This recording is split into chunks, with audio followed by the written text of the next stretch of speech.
В середине июня в Милане пройдет автомобильный аукцион, организатором которого выступает Sotheby's, где ожидается весьма внушительный список автомобилей с очень интересной судьбой.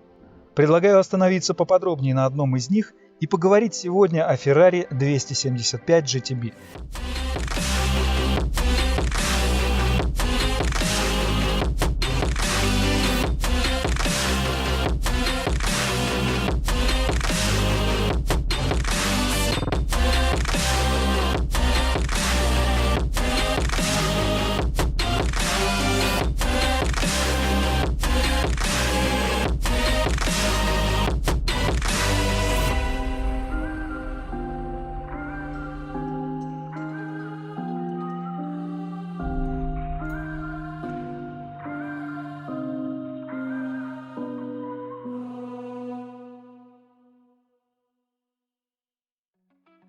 До появления 275-й модели Ferrari с кузовом Berlinetta разрабатывались для гонок и попадали в свободную продажу исключительно по причинам соблюдения правил омологации. И вот, нарушая давнюю традицию, 275-я разрабатывалась как серийная версия, которая должна была прийти на смену Ferrari 250 GT Berlinetta Lusso. Унаследовав от нее длину базы в 2400 мм, а также элементы дизайна задней части с круглыми фонарями, новая модель была представлена на Парижском автосалоне в 1964 году. Однако схожесть с легендарной Ferrari 250 GTO была несомненной. Пусть дизайн 275 был менее агрессивным, но аэродинамические линии были настолько же высококлассно проработаны, что и у прародительницы. К тому же сходство с 250 придавали такие элементы, как утопленные фары под прозрачными обтекателями, вертикальные воздухозаборники в передних крыльях. В период с 64 по 65 годы выпускались версии так называемой первой серии, известной как Short Nose. Они отличались коротким передним свесом, широкой решеткой радиатора и креплениями передних бамперов, состоявших из двух раздельных частей ниже к земле. Таких версий было произведено 237 единиц. В середине 1965 года 275-я подверглась небольшим изменениям. Была удлинена носовая часть для лучшей устойчивости автомобиля на высоких скоростях. Уменьшилась радиаторная решетка, бампера стали крепиться к кузову немного выше. Сзади основным отличием стало использование внешних петель крышки багажника, что позволило немного увеличить его вместимость. Эту версию обычно называют Long Nose, и она производилась до 1966 года. В таком исполнении было построено 190 экземпляров. Кузов Ferrari 275 GTB разработала фирма Pininfarina, но изготавливался он в Модене на фабрике Скальетти. При этом кузова производились как из стали, так и из алюминиевого сплава. В основе лежала рама из двух продольных труб овального сечения, соединенных рядом поперечин. Двигатель Коломбо V12 с углом развала 60 градусов конструктивно представлял собой алюминиевый блок и головки, один верхний распределительный вал, два клапана на цилиндр. Его объем вырос до 3286 кубических сантиметров, и если разделить эту цифру на количество цилиндров, то мы получим значение 275 кубических сантиметров. Отсюда и название модели.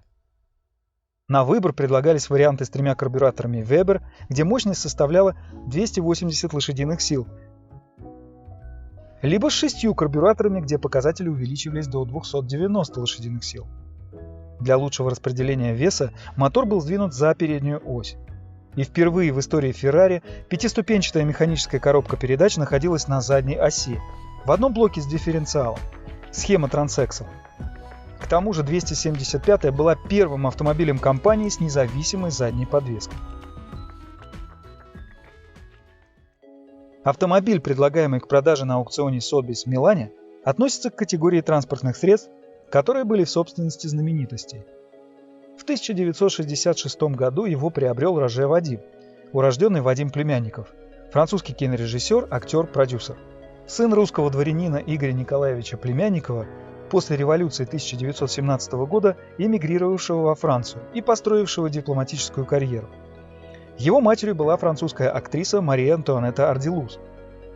Детские годы прошли в Египте и в Турции, где его отец служил во французских дипмиссиях. После скоропостижной смерти отца в 1937 году семья переезжает из Турции во Францию, где он начинает заниматься актерским мастерством. Считая, что его русская фамилия племянников слишком длинна и трудна для французского уха, он решил заменить ее понятным и простым псевдонимом Роже Вадим.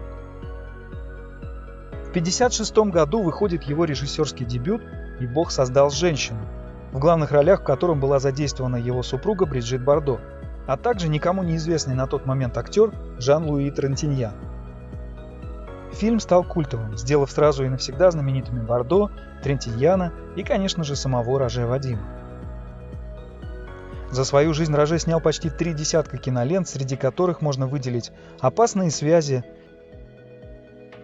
«Добыча».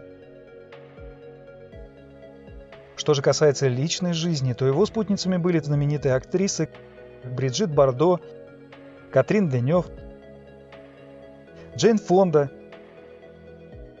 Сильвия Кристель. Как раз в тот самый период жизни, когда он был в браке с Джейн Фондой, в его семье появился Ferrari 275 GTB, о котором идет речь в нашем ролике. После продажи своего Ferrari 250 Калифорния Вадим приобрел 275 GTB, номер шасси 08641. Окрашенный в голубой оттенок Азура с черным кожаным салоном, автомобиль был построен для французского рынка. Он представлял собой вариант более позднего выпуска с удлиненной носовой частью. Автомобиль был продан ему через Franco-Britannic Autos of Paris, официального дилера Ferrari. Пара использовала свой 275 GTB на протяжении почти 2,5 лет, и за это время они неоднократно попадали в объективы фотографов на фоне своего автомобиля. Вот, например, фото, датированное августом 1966 года, было сделано рядом со знаменитым пляжем Сен-Тропе. А здесь октябрь 1968.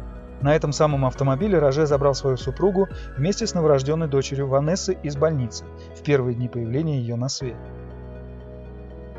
Однако уже в ноябре 1968 года 275 вернулся в дилерский центр Franco-Britannic и был продан мистеру Томалетто в Лион. Вскоре он был перекрашен в красный цвет и к 1972 году попал в руки новым владельцам в том же Лионе. Ими оказались Кристиан и Анна Бовери, которая в конце 70-х годов начнет профессионально участвовать в автоспорте. Сначала в горных гонках на болидах Мартини, а в 90-х во французском чемпионате спорт-прототипов. Вплоть до 1980 года, пока Ferrari 275 был в собственности Бовери, он неоднократно принимал участие в различных спортивных состязаниях, вместо того, чтобы храниться в стенах гаража. Начиная с 80-го года и на текущий момент 275 был в собственности еще нескольких владельцев, последний из которых принял решение подвергнуть шасси номер 08641 полной реставрации. Автомобилю вернули его первоначальную окраску Азура, как это было в тот период, когда он принадлежал Фонде и Вадиму.